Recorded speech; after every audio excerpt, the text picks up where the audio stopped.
आंधियों को जीत है जहां बिजलियां गिराने की, मुझे भी जीत है वहां आसिया बसाने की। हिम्मत और हौसले बुलंद है, खड़ा हूं अभी गिरा नहीं हूं, अभी जंग बाकी है और मैं हारा नहीं हूं। राजकुमार जी, सांसद डूंगरपुर बासाड़ा, युवा जोश, सबसे कम उम्र के राजस्थान के विधायक बने थे और आपने जनता ने अब आपको दिल्ली भेजा है, तो बिल्कुल डेफिनेट रूप से दिल्ली के अंदर ये प्रस्ताव आपके कर कमलों द्वारा बिल प्रदेश का होगा। सम्मिलित करते हैं राजकुमार जी राउत। सभी साथियों को जय जोहार। गोविंद गुरु महाराज को नमन। इस आदिवासी अंचल में काम करने वाले इस समुदाय के स्वाभिमान हक अधिकार की लड़ाई लड़ने वाले टाटिया मामा भील, भक्ति के माध्यम से समाज में जन जागरण करने वाले संत सुरमाल महाराज, मावजी महाराज और साथ ही इस इलाके के अंदर मामा बालेश्वर, जिन्होंने आदिवासी बाहुल्य क्षेत्र के अंदर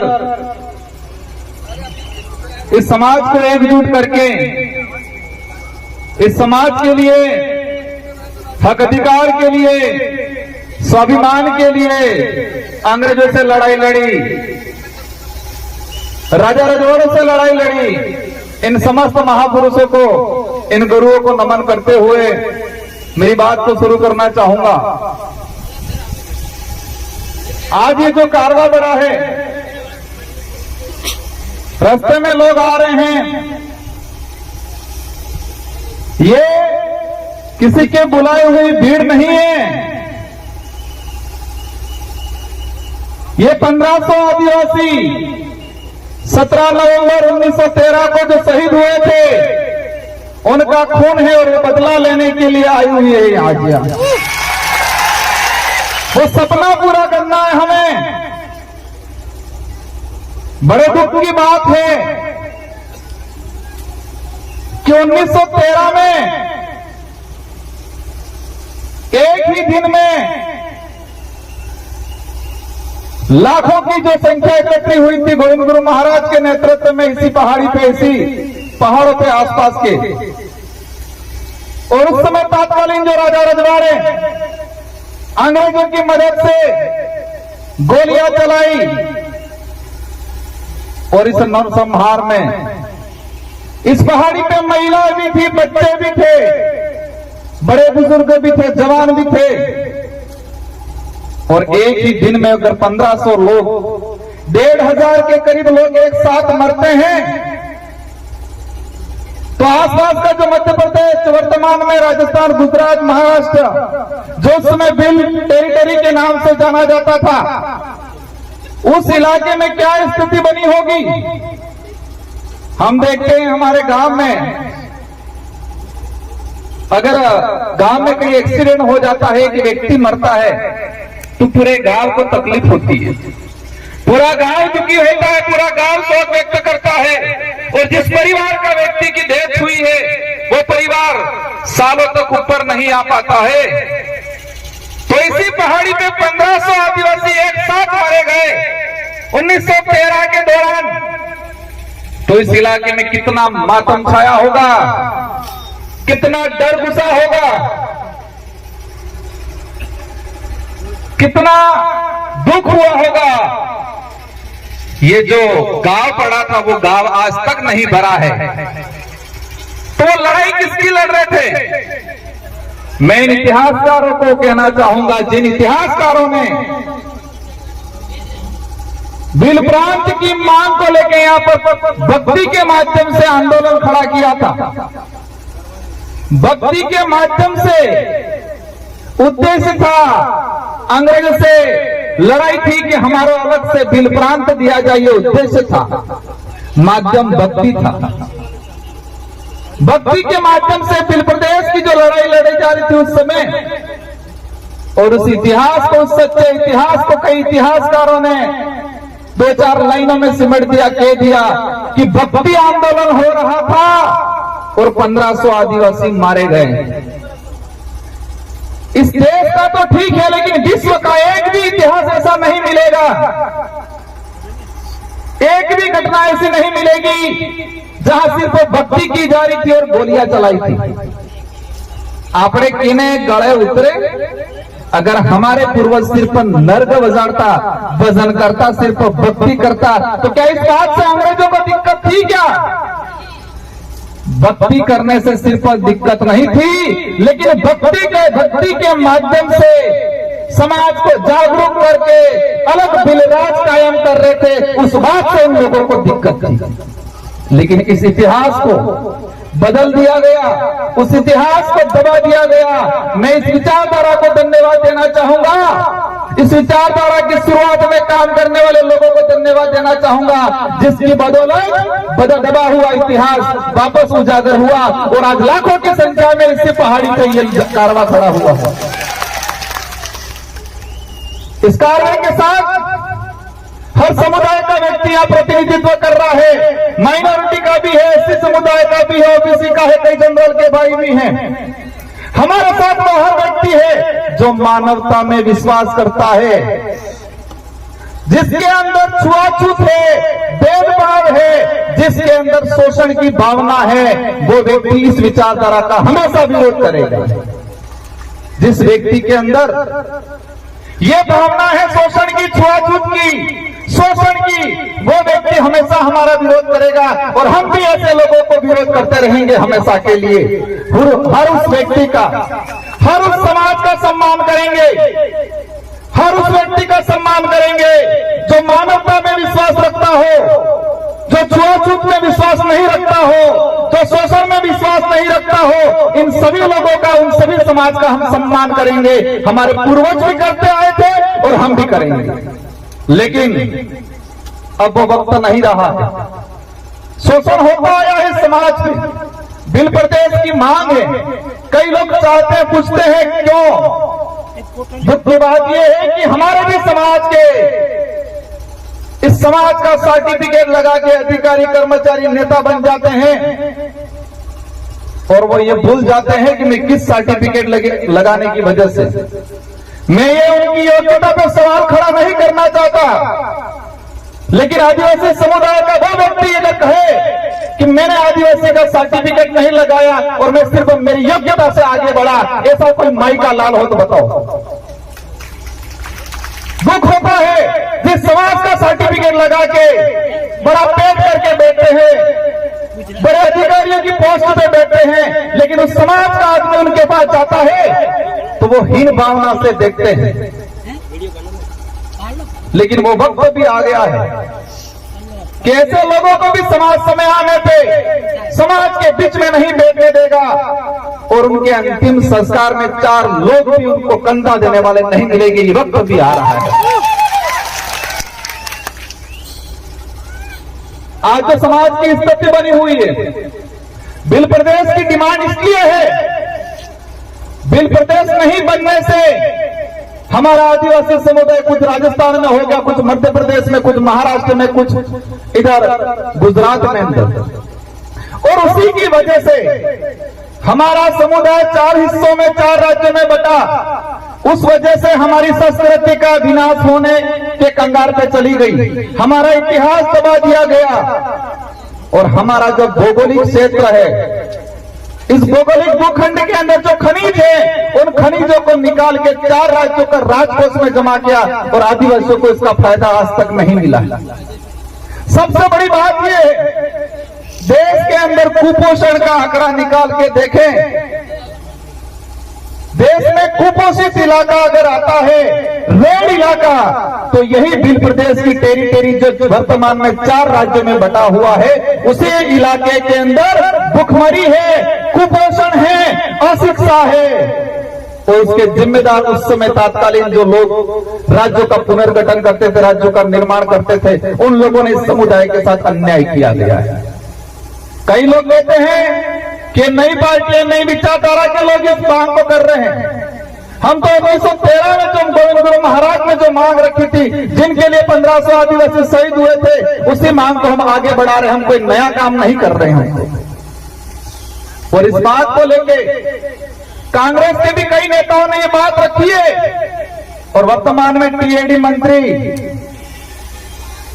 और देखा है मैंने राष्ट्रीय पार्टियों के अंदर टीएडी मंत्री वो बनाया जाता है जो किसी के इशारे पे चलता है, उनको पर्ची पकड़ा दी जाती है और उनसे पढ़वा दिया जाता है। ऊपर माल जो उन्होंने खाली है बिल्कुल ऊपर मार जाते कि नहीं बोली।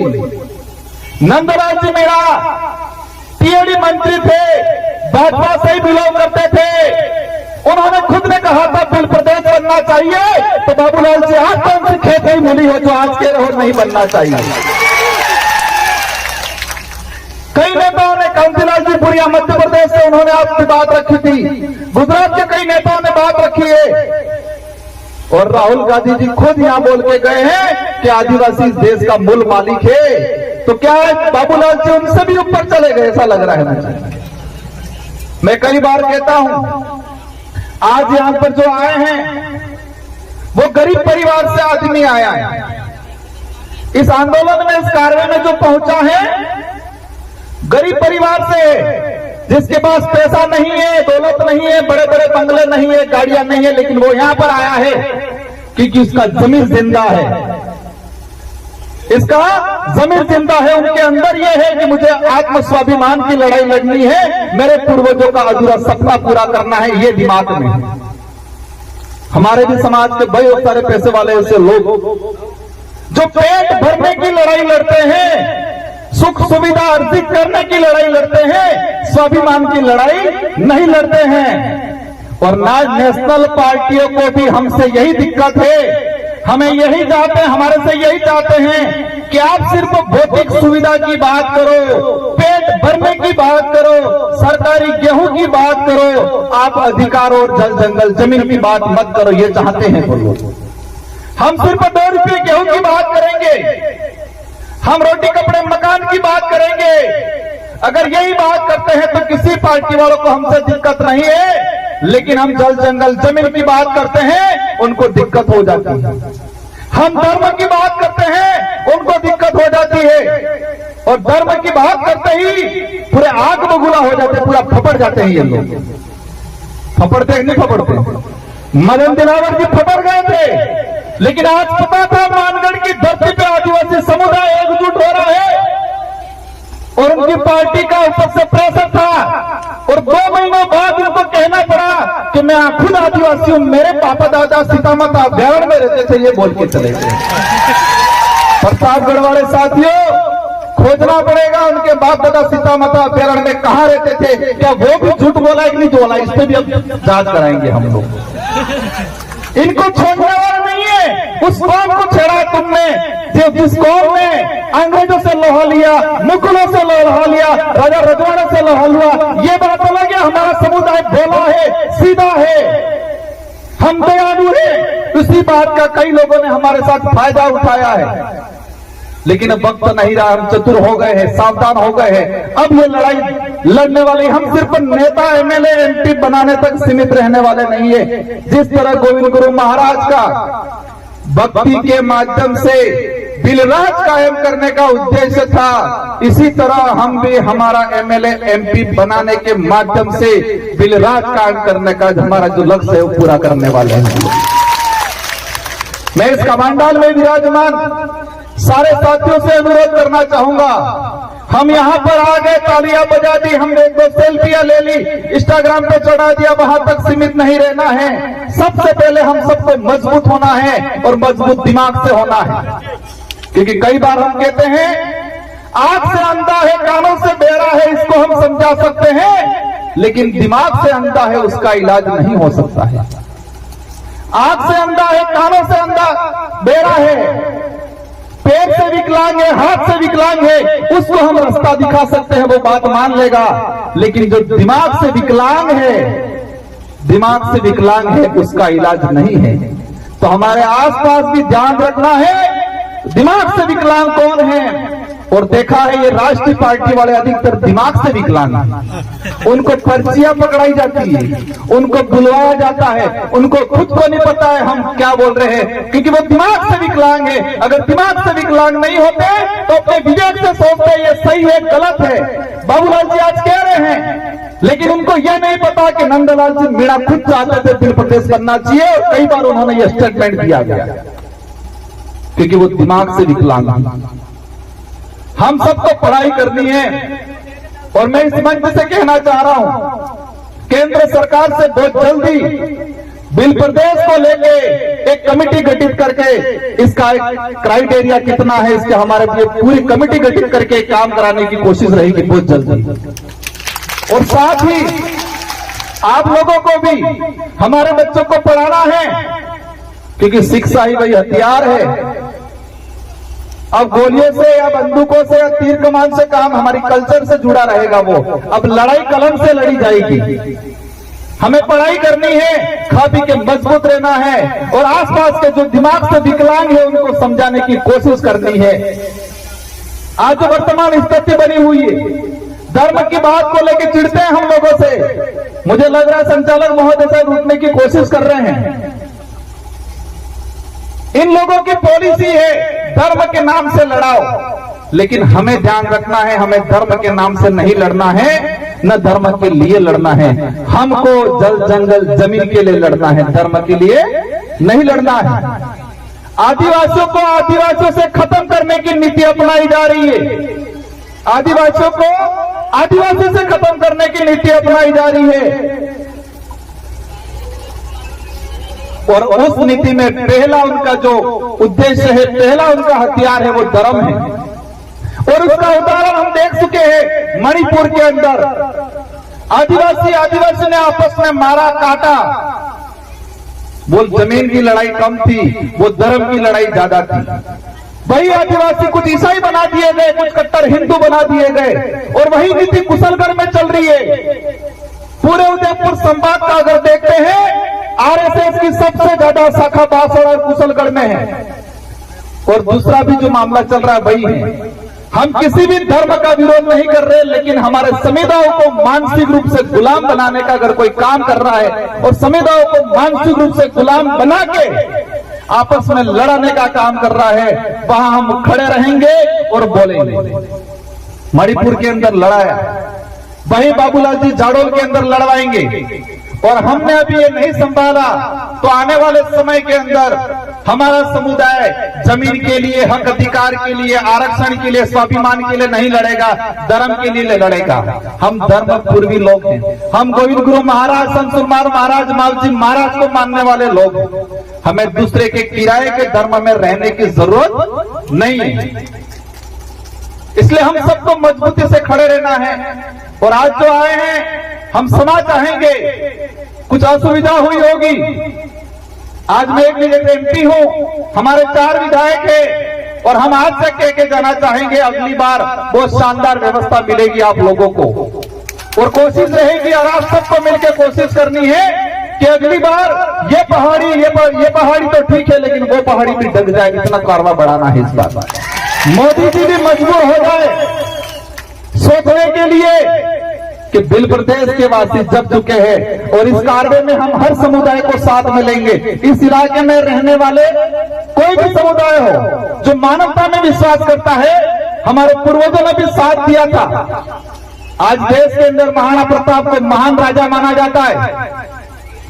महाराणा प्रताप के पास कौन सी सेना थी? इस देश के अन्य सारे राजाओं ने अकबर की अधीनता स्वीकार कर ली, तो महाराणा प्रताप के पास कौन सी ऐसी सेना थी, कौन सी ऐसी तोपें थी? उनके भाई थे जगमाल और पृथ्वी सिंह। वो 2 भाई भी मान सिंह जी के साथ चले गए थे। और महाराणा प्रताप की तरफ से लड़ाई कौन लड़ रहा था? मान सिंह लड़ाई लड़ रहा था। लेकिन मुझे दिक्कत इस बात से है कि पाठ्यक्रम में वो जमीन और स्वाभिमान की लड़ाई थी, लेकिन उस लड़ाई को धर्म की लड़ाई के नाम से डालना चाह रहे हैं ये लोग। किसकी लड़ाई साबित कर रहे इस इतिहास में? धर्म की लड़ाई थी ये बोल रहे हैं। वो धर्म की लड़ाई नहीं थी, जमीन की लड़ाई थी, स्वाभिमान की लड़ाई थी। लेकिन आज इसको झूठा परोसा जा रहा है। वही कौम है जो महाराणा प्रताप के साथ खड़ी रही थी।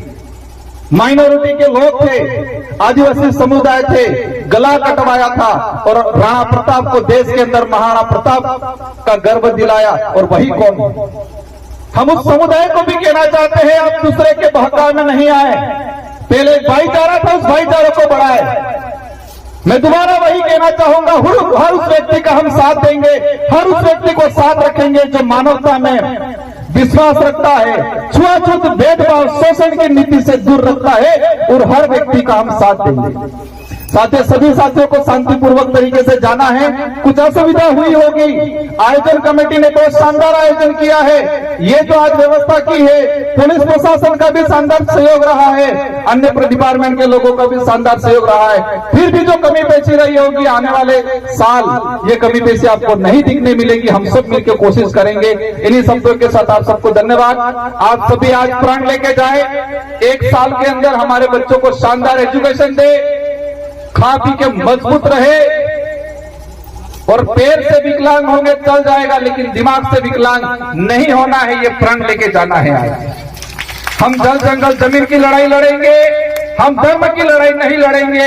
ये प्रण लेके जाना है। आज बांसवाड़ा के अंदर फॉरेस्ट के लेके, जगपुरा को लेके ये बात हम दिल्ली के सदन में रखेंगे और इसका समाधान भी कराएंगे। आप निश्चित रहे। इन्हीं शब्दों के साथ आप सबको धन्यवाद, आभार, जय जोहार, जय भारत, जय भीम। बहुत खूब, एक बार जोरदार तालियों की गड़गड़ाहट से अभिनंदन करें। बहुत सारी बातों का संदेश यही है कि अभी भवन जी का बोलना बाकी है, बस खाली आप 10-15-20 मिनट और बैठ जाएं, इससे ज्यादा आपका समय नहीं लेंगे।